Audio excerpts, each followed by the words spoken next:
गुवाहाटी में एक बड़ी रोचक मीटिंग हुई थी 2017 में जीएसटी के विषय में, और गुवाहाटी के 2017 की मीटिंग में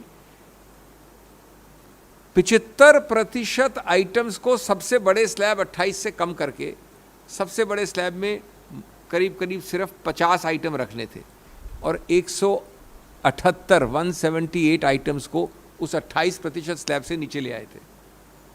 आप देखिए ये क्या हो रहा है, हर साल, हर महीने, हर 6 महीने जिगजैग, और अब उनको आप 28 में डाल रहे हैं। ये आप आइसोलेशन में एक अनूठे कैटेगरी में रख के नहीं देख सकते।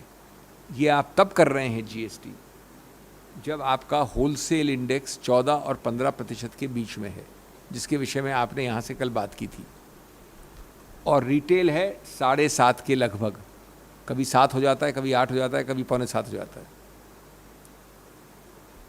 इनका सीधा संपर्क है, इनको अलग अलग नहीं देखिए। और सबसे बड़ी लात पेट में इसके लगती है जीएसटी से, क्योंकि इनडायरेक्ट टैक्स है। इसका, जिसको अंग्रेजी में कहते हैं कैस्केडिंग इफेक्ट होता है, इसका परोक्ष दुष्प्रभाव ज़्यादा होता है, क्योंकि ये एक चीज़ पे लगता है, वहाँ तो सीधा पेट पे लात लगती है, लेकिन और कई चीज़ों पे इसका असर पड़ता है। रोचक बात एक और देखिए दाएं और बाएं हाथ के सिंड्रोम के विषय में। 2021 सितंबर में लखनऊ में मीटिंग होती है जीएसटी काउंसिल की, 45वीं मीटिंग, 45वीं मीटिंग। उसमें माननीय वित्त मंत्री निर्मला सीतारमण जी कहती हैं कि रेवेन्यू न्यूट्रल रेट, ये बहुत महत्वपूर्ण बात है, अब 11.5% हो गई है। पहले रेवेन्यू न्यूट्रल रेट 15.5 थी। रेवेन्यू न्यूट्रल का मतलब क्या होता है कि अगर आप सब चीज़ों में 15.5% लगाएं तो भी काम चल सकता है, उससे आपके रेवेन्यू कम नहीं होगा। ये रेट 15.5% से लेके सिर्फ 11.5% हो गई है। ये कह रही है माननीय वित्त मंत्री 2021 सितंबर में। और आज आप 92% आइटम्स 143 में से रेवेन्यू न्यूट्रल रेट जब 11.5% है, उसको 28% में मूव कर रहे हैं। I hope I am clear. ये एक दुभांत है, ये एक आडंबर है, ये एक मजाक है, ये एक क्रूरता है। सितंबर 2019 में आरबीआई ने भी यही कहा था। उन्होंने कहा था कि effective weighted average GST rate, जो एक प्रकार से रेवेन्यू न्यूट्रल रेट की ही चीज़ होती है, वो उस वक्त 11.5% के आसपास है और 14.5 की आवश्यकता नहीं है। आज हम बात कर रहे हैं यद्यपि सिर्फ 90% आइटम्स की, हम 28% में बढ़ोतरी की बात कर रहे हैं। और अंतिम पहलू, ये कब हो रहा है, ये किस संदर्भ में हो रहा है? जैसा मैंने कहा, संदर्भ नंबर 1 सबसे महत्वपूर्ण है। Wholesale price index 14.5, retail price index 7.5। उतना ही महत्वपूर्ण संदर्भ है कि आपके जीएसटी कलेक्शंस आपके खुद के प्रकाशित फिगर में, जिसमें आप डींग मारते हैं, आप अपने आप को थप्पी देते हैं पीठ में, प्रकाशित किए मार्च 2022 में, सबसे आगे उसको कहा है, आपने लिख के कहा है सरकार ने, all time high 1.4 lakh crore rupees, 1.42 crore रुपया मार्च 22 का फिगर है।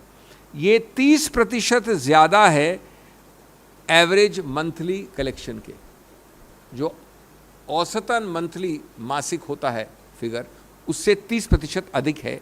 उस वक्त आप ऐसी लात मार रहे हैं। मध्यम वर्ग इतना ही महत्वपूर्ण है इसमें, निचला वर्ग तो खैर पिस ही रहा है। बल्कि मजाक की बात यह है कि रिवाइज्ड बजट टारगेट था 5.7 लाख करोड़, मार्च 31 2022 वाला साल जो अंत हुआ है, यानी 21-22 का साल जो मार्च 31 को अंत हुआ है, उसमें टारगेट था 5.70 जीएसटी का लाख करोड़। वो एक्सीड हो गया है, उसको पार कर लिया आपने। और आप 90%, 92% 143 आइटम्स में से बढ़ा रहे हैं। और अंतिम बात, ये वही नरेंद्र मोदी सरकार है जिन्होंने अपने प्रधानमंत्री के अवतार के पहले मुख्यमंत्री के अवतार में कड़ी निंदा की थी। कहा था जीएसटी फिस्कल फेडरलिज्म के टेनेट्स के रेट्रोग्रेड है। मैं कोट कर रहा हूँ, मेरे शब्द नहीं है, माननीय मोदी जी के शब्द हैं 2011-12 के। It is retrograde in nature and completely against the tenets of fiscal federalism. ये उसी सरकार की बात हो रही है जिसने उस वक्त गुजरात से कहा था पूरे देश को कि कॉन्स्टिट्यूशन अमेंडमेंट बिल, संविधान संशोधन बिल 115वां का विरोध किया जाए पुरजोर तरीके से। आज आप दूसरी तरह से कार्यान्वित कर रहे हैं इसको, क्रूरता से, बेरहमी से और संदर्भ के बाहर। और ये सब अंतिम बात, सबसे महत्वपूर्ण, कोविड के वक्त कर रहे हैं।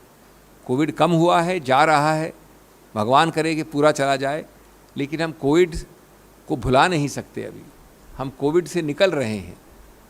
उस वक्त आप ऐसी प्रस्ताव रख रहे हैं जो आपके खुद के 2017, 19 और 21 के प्रस्तावों के विपरीतार्थक है फ्रेंड्स। और इसलिए हमने कहा था कि ये महंगाई और घोटाला जो महंगाई के विषय में किया है, अब जीएसटी का ऊपर उसमें एक और तीर कसा है सरकार ने। Friends, what we are talking about today would justifiably fall in the category of the treacherous, the tricky and the terrible. The treacherous, the tricky and the terrible by this BJP government. A proposal to increase 92% of items in a list of 143 to a highest available slab category of 28%. I would call it deceitful, dubious and dissembling.